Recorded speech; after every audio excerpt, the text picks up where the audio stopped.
આજે તો આવી જાઉં ઊંચા કોટરા રસ્તામાં જોવા મળ્યો મને અકસ્માત. તો નમસ્તે મિત્રો, ફરી એકવાર હું લઈને આવ્યો છું મિની વ્લોગ. આ મારા મિની વ્લોગમાં તમારું સ્વાગત છે. અને હવાના પોરમાં વહેલા ઉઠી મેં કરી નાખી બ્રશ કરીને હું યો નાવા નાઈ જઈને તૈયાર થઈ ગયો સાઉથના હીરા જેવો.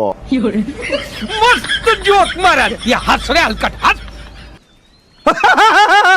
અને પછી હું જેવો જ ગાડી ઉપર બેઠો ગયો તો મને નજર પડી ગઈ ટાયર ઉપર. ટાયરમાં તો પંચર અને પંચરની સાથે ટાયરમાં પડી ગયા છે તવડા મોટા મોટા. साला ये दुख का खत्म नहीं होता बे।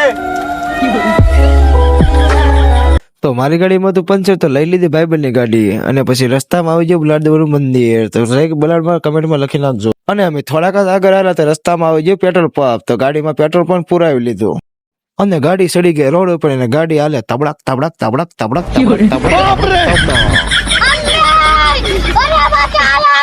અને મારી ગાડી જાતી છે તબડક તબડક તબડક કરતી જાતી છે. રસ્તામાં જોવા મળ્યું ભયાનક એક્સિડન્ટ. તો પછી અકસ્માત જોઈને મારી ગાડી તો ધીમી ધીમી હાલવા માંડી. ધીમી ધીમી હકાવી.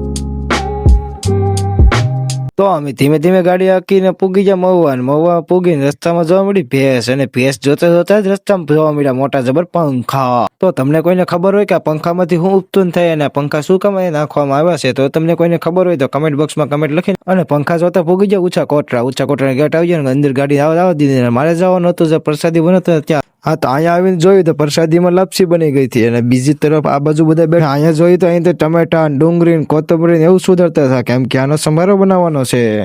અને પછી હું નીકળી ગયો બીચ જોવા માટે, દરિયા કિનારો જોવા માટે. તમે પણ વિડીયો બનાવ્યો છો, તમને પણ હું દરિયા કિનારો બતાડીશ. અને તમે જો આ ઊંચા કોટરાની દુકાનો છે બધી. અહીંયા આપણે નાસ્તામાં બધું મળે, પાણીપુરી ભેળ જે ખાવું તે બધું મળે.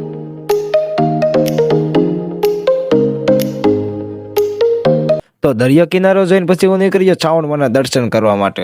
તો અત્યારે હું પૂગી ગયો છું મંદિરે. અને પછી મેં લઈ લીધું શ્રીફળ. અને શ્રીફળ લઈને મેં શ્રીફળ વધરી નાખ્યો. અને પછી હું ચાવણમાના દર્શન કરવા માટે નીકળી. તો તમે બધા પણ ચાવણમાના દર્શન કરી લ્યો. અને કમેન્ટ બોક્સમાં લખી નાખજો જય ચાવણમાં.